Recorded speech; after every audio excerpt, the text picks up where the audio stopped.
Hello, my gorgeous, good looking friends. Tonight, I've been a busy person catching up on some things, and I normally take a moment to read the Times. And today, there just so happens to be an article written by Valentine Lowe where he has some inside scoop around this Netflix reality show. And I would like to read some of it to you because it is quite interesting and as well as a bit perplexed as to how did the Times get the intel on the details of this reality show. The article written by Valentine Lowe says the first episodes of the Duke and Duchess of Sussex Netflix documentary will focus on their love story and include allegations that the royal household briefed against them to members of the media. The Times understand. The series will also cover the couple's troubled relationship with the media, as well as allegations of racism. 3 episodes out of a total of 6 will be released on Netflix Thursday, with another 3 coming a week later. The first episode will cover the couple's relationship, with the next 2 moving into more controversial territory, including their feeling that they were not supported by the Buckingham Palace machinery. As the Duchess said in a trailer released this week, I realize they're never going to protect you. I'll be honest, this sounds like this is the extra footage that was left over from the Oprah interview.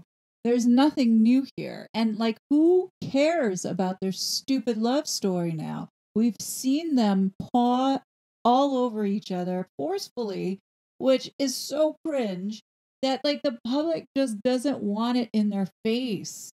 Further down in the article, Valentine Lowe talks about the sources or the palace insiders.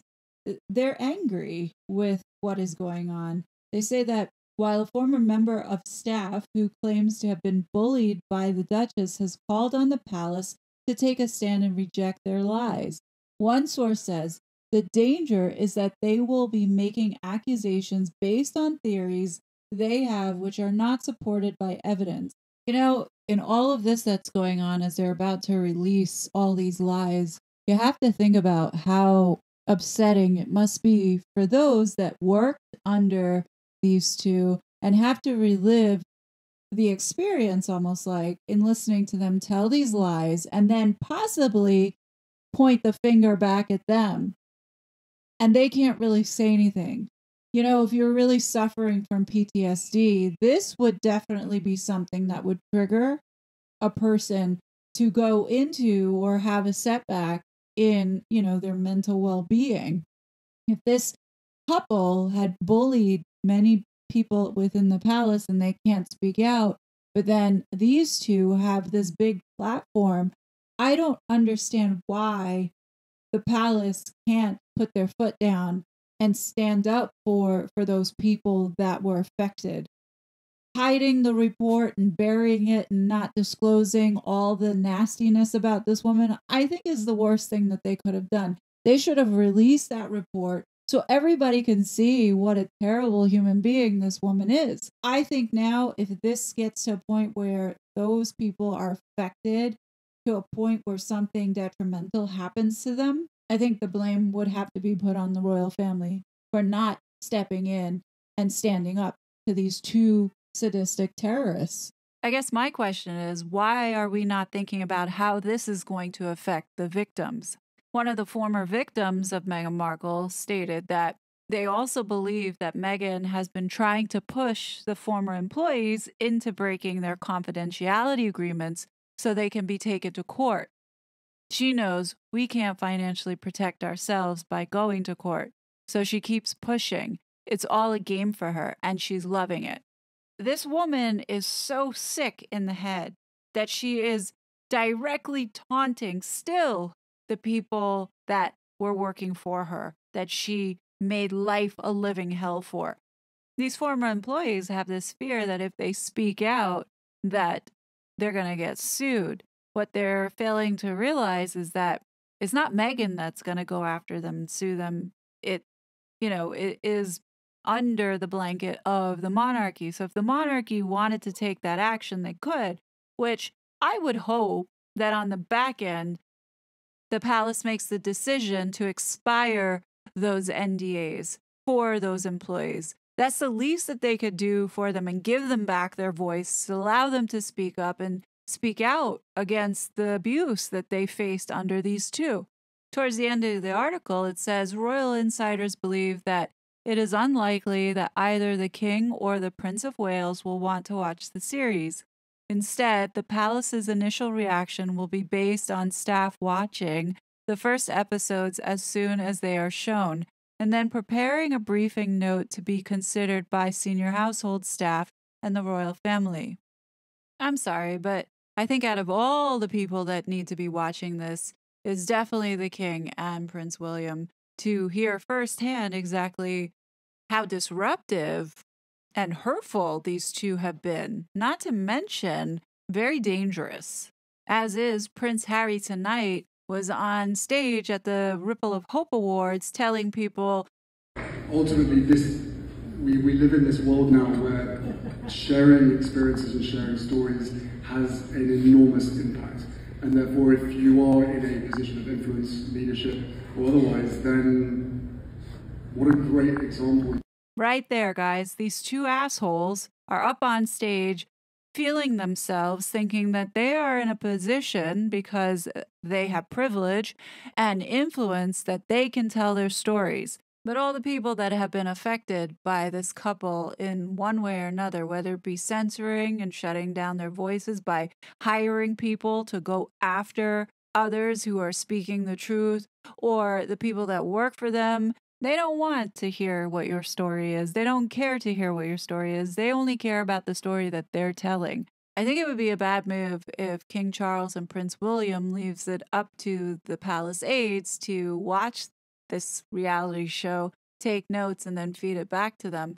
I think they're doing a big disservice to the people that used to work for them and the people that work for them now, because it just shows that they really don't care about how the others are being affected. You have to remember, we see this and it's in our face day and night. Can you imagine if you have been directly affected by these two to a point where you have anxiety, you now have to take medicine, you now have all these different health issues as a result of the stress that these two had put these folks under, and ultimately now have caused them to be in some way disabled. If King Charles doesn't want to speak out on this or address this, then break the confidentiality agreements that are in place for those workers that had to suffer under these two, and allow them to be able to come forward and give their side of the story to be heard. Never complain, never explain has not been working. Do something. What do you guys think? Do you agree with me on this one? I think it's about time now. Somebody needs to put their foot down and step forward and expose all of this. I guarantee that if, let's say, Meghan and Harry decide to go now and sue whoever's coming forward, I am sure that there are some lawyers out there that would do this pro bono just because of the injustice of all of it. You know, I wasn't planning on doing a video tonight. However, I just had been thinking about and wanting to express that perception is reality. And unfortunately, this facade that Meghan has been painting online about this event tonight is eye-opening, because here in the United States, we are being bombarded by the mainstream media. The Meghan PR machine has saturated our media. Meghan's PR team is working overtime.